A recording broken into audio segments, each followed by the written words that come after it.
feminist, badass, trans woman, writer, and spoken word performer. This is Julia Serano.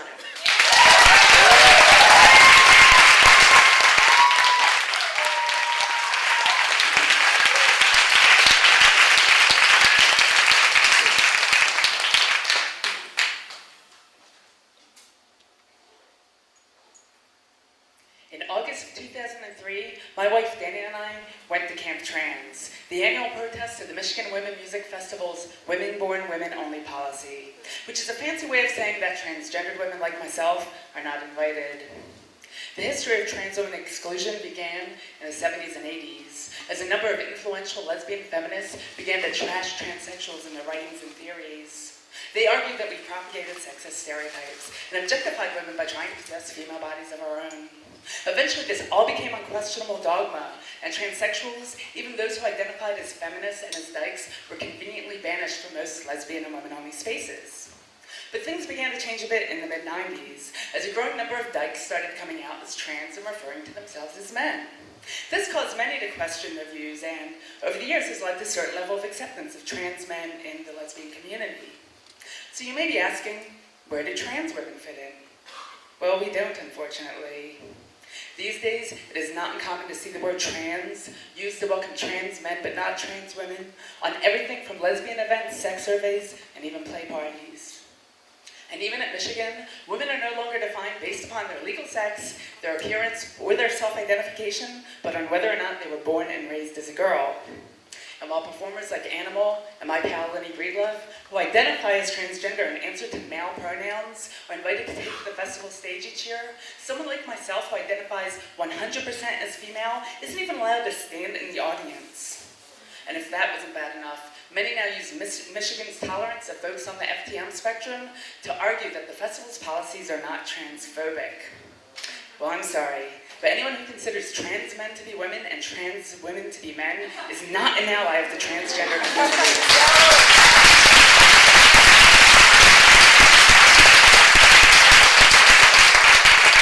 On our second day there, Danny and I sign up to work at the Camp Trans Welcome Center. In the middle of our shift, a woman from the festival comes visiting from just down the street. She asks us if Camp Trans is fighting to allow trans men into the festival. This is a common question, since many female-born trannies still continue to attend Michigan long after they've asked their friends to refer to them with male names and pronouns. We tell her that no, that Camp Trans supports the idea of women-only spaces. We just believe it should be open to all self-identified women. Next, the woman brings up her fear that trans women might bring male energy onto the land. So I ask her if she senses any male energy in me. She seems a bit confused at first, but then I notice the change in her eyes, a look I've seen hundreds of times before, the look that signifies that she is starting to see me differently, noticing the clues of the boy that I used to be, coming to the realization that she is speaking with a tranny. She tells me that she's surprised, that she's never met a transsexual woman before. I tell her that every person I've ever met has met a transsexual woman, whether they know it or not. I then go on to tell her about how Michigan, being the world's largest annual women-only event, sets a dangerous precedent with its trans woman exclusion policy, contributing to an environment in lesbian and women's spaces where discriminating against trans women is considered the norm. I tell her about how trans women are routinely turned away from rape crisis centers and domestic violence shelters. I tell her about my own experiences with lesbian bigots who have insulted me to my face upon discovering my trans status. And as I tell this woman all of this, I realize that my spiel really doesn't matter anymore. She's nodding her head up and down, agreeing with me. She gets it now, but it had nothing to do with my words or reasoning.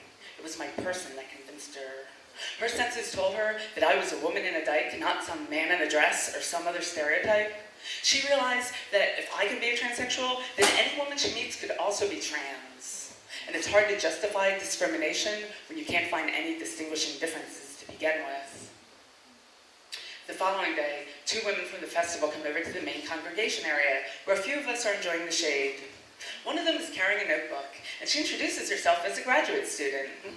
She asks us if we would like to be interviewed for her thesis on the Michigan trans inclusion debate. Now, is it me, or does it seem like everybody and their grandmother is getting advanced degrees in trannies these days? And while I can't help but feel insulted at the prospect of being someone else's research subject, I usually agree to do these interviews, in the off chance that my words may help to counteract some of the tons of misinformation, appropriation, and exploitation of trans identities and experiences that have been propagated by academia. So, the interview begins. It's only a matter of time before the graduate student's line of questioning arrives at the penis issue. This is a highly contentious matter, as many trans women, including myself, either cannot afford to have sex reassignment surgery or choose not to have it. The trans woman exclusionists try to use this to their advantage, playing up how it would be a violation of women's space to have penises on the land, and arguing that, and playing up how unsafe someone would feel if they just so happened to catch a glimpse of one of our dreaded, oppressive organs. Now granted, there are probably more dildos and strap-ons at Michigan than you would ever want to shake a stick at. Many of them resembling anatomically correct penises, so I suppose phalluses in and of themselves are not so bad, just as long as they're not attached to a transsexual woman.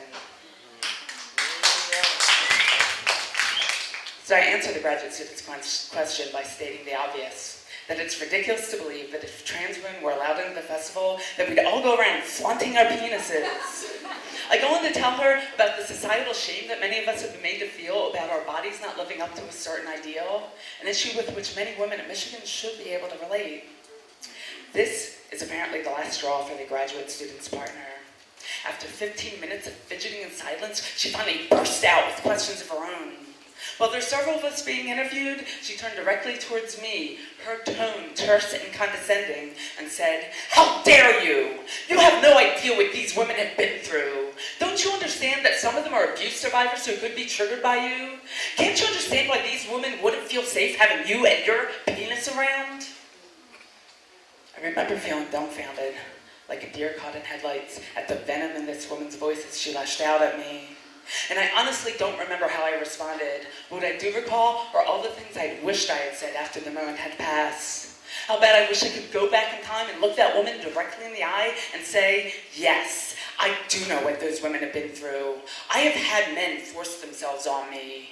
Like you, we trans women are physically violated and abused for being women too. And there are no words in your second-wave feminist lexicon that describe the way that we, young trans girls, forced against our will into boyhood, have been raped by male culture. Every trans woman is a survivor, and we have triggers too.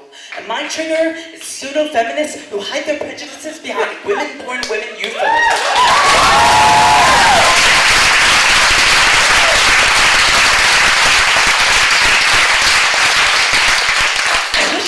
That woman how hypocritical it is for any feminist to buy into the male myth that men's power and domination comes from their penis. What's between my legs is not a phallic symbol, nor is it a tool of rape and oppression. It's merely my genitals. My penis is a woman's penis, and she's made of flesh and blood, nothing more. And we have a word to describe the act of reducing a person to their body parts, to their genitals. It's called objectification. And frankly, I am tired of being objectified by other lesbians. On our final night at Camp Trans, there's a benefit show, and I've been invited to perform spoken word. There are a variety of acts, but my favorite is Carolyn Connolly, a trans woman spoken word artist who I hadn't met yet. In a thick Brooklyn accent, she belts out, "Fuck the lesbians who think I'm straight, that I can't be femme, that I'm not a girl. Fuck the gay boys who at me at Pride every fucking year, call me fabulous and tell me to work it and that they're really girls too. Fuck the transsexual women who think I'm too butch because of my short-spiked hair, because I drink beer or I'm a dyke. Fuck the genderqueer boys and girls who think that they speak for me, or who diss me because I support the gender binary. Fuck postmodernism, fuck gender studies, fuck Judith Butler, fuck a theory that is by and for and speaks to real people." Eventually, it's my turn to go on, and I perform a poem called Cocky. And if I seem a bit cocky, that's because I refuse to make apologies for my body anymore. I am through being the human sacrifice offered up to appease other people's gender issues. Some women have a penis. Some men don't.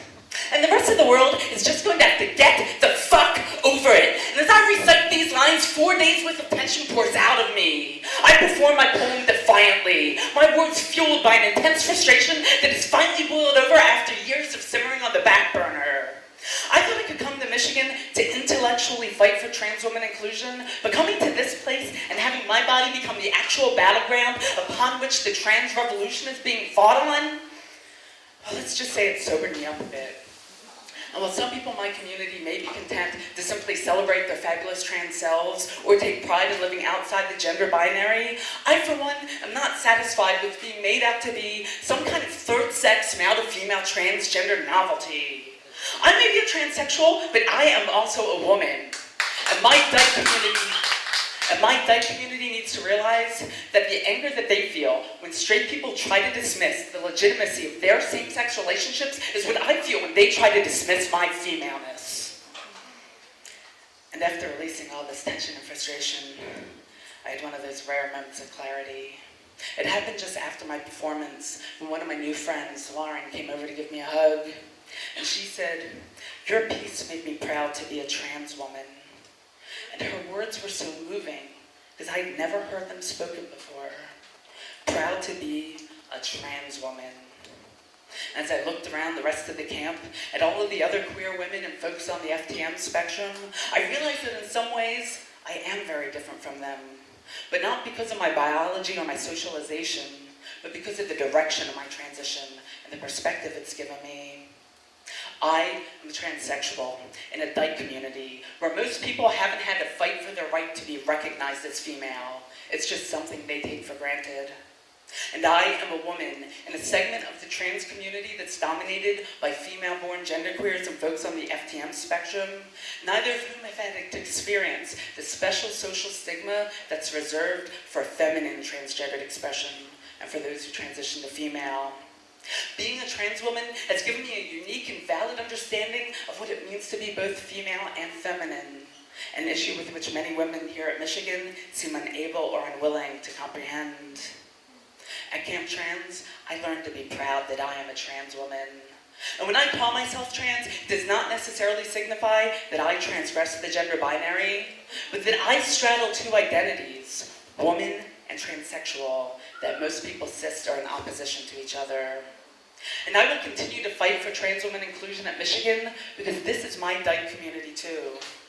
And I know that many people will try to make me feel like an alien in my own community. But I will take on their prejudice with my own unique perspective. Because sometimes you see things more clearly when you've been made to feel like you're on the outside looking in.